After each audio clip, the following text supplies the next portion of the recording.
Homesteading, page 168 continued. Picking up at defrost meat in the refrigerator, not on the kitchen counter.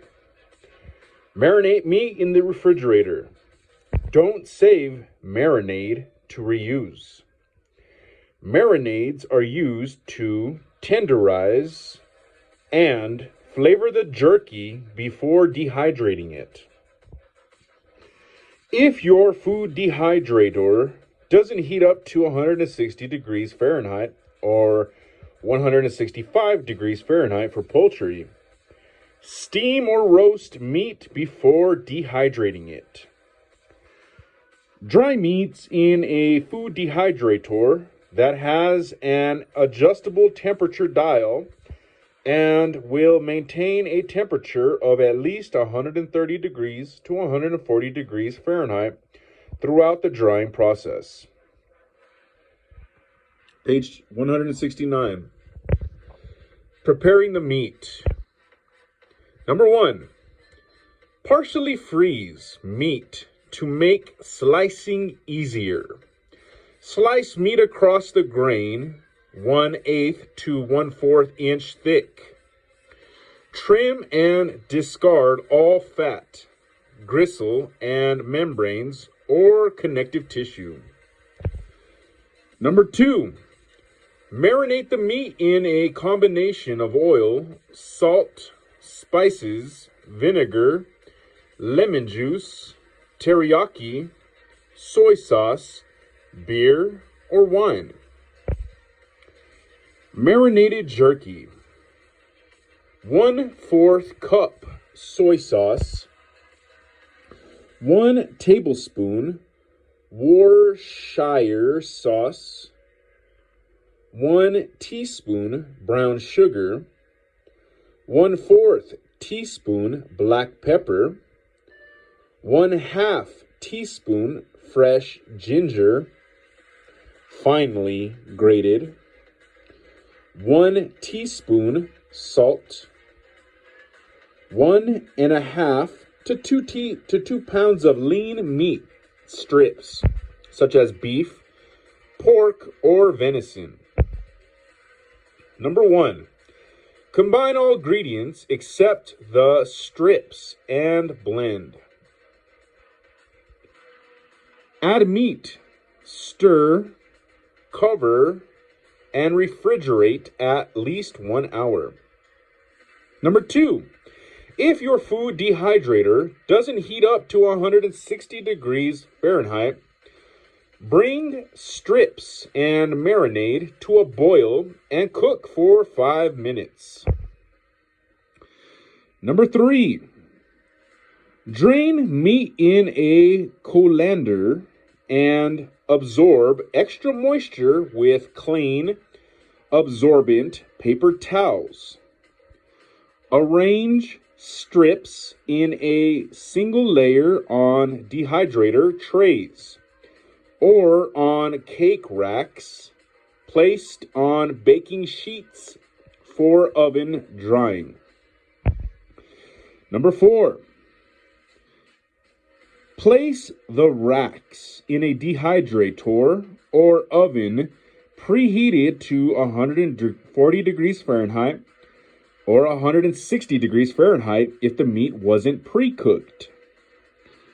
Dry until a test piece cracks, but does not break when it is bent. 10 to 24 hours for samples not heated in marinade. 3 to 6 hours for preheated meat. Use a paper towel to pat off any excess oil from strips and pack in sealed jars, plastic bags, or plastic containers. Freezing foods. Many foods preserve well in the freezer and can make preparing meals easy when you are short on time. If you make a big pot of soup, serve it for dinner. Put a small container in the refrigerator for lunch the next day, and then stick the rest in the freezer.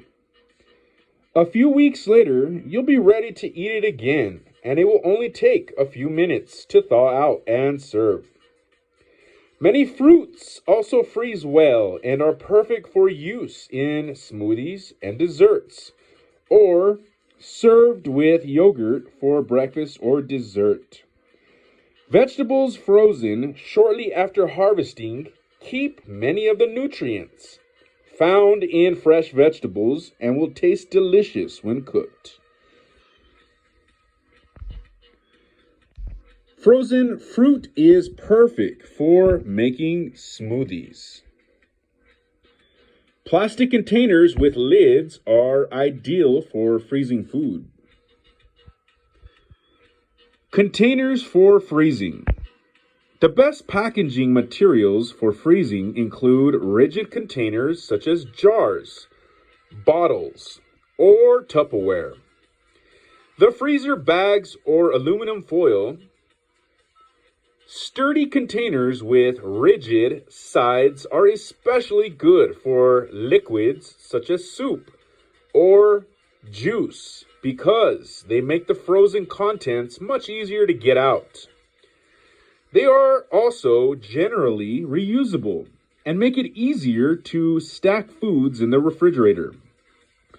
When using rigid containers, be sure to leave headspace so that the container won't explode when the contents expand with freezing.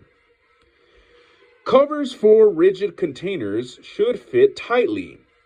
If they do not, reinforce the seal with freezer tape.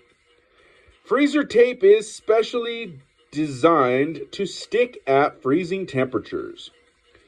Freezer bags or aluminum foil are good for meats, breads, and baked goods or fruits and vegetables that don't contain much liquid.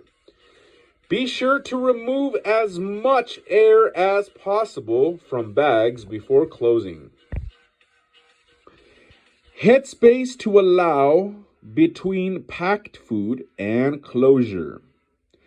Headspace is the amount of empty air left between the food and the lid. Headspace is necessary because foods expand when frozen.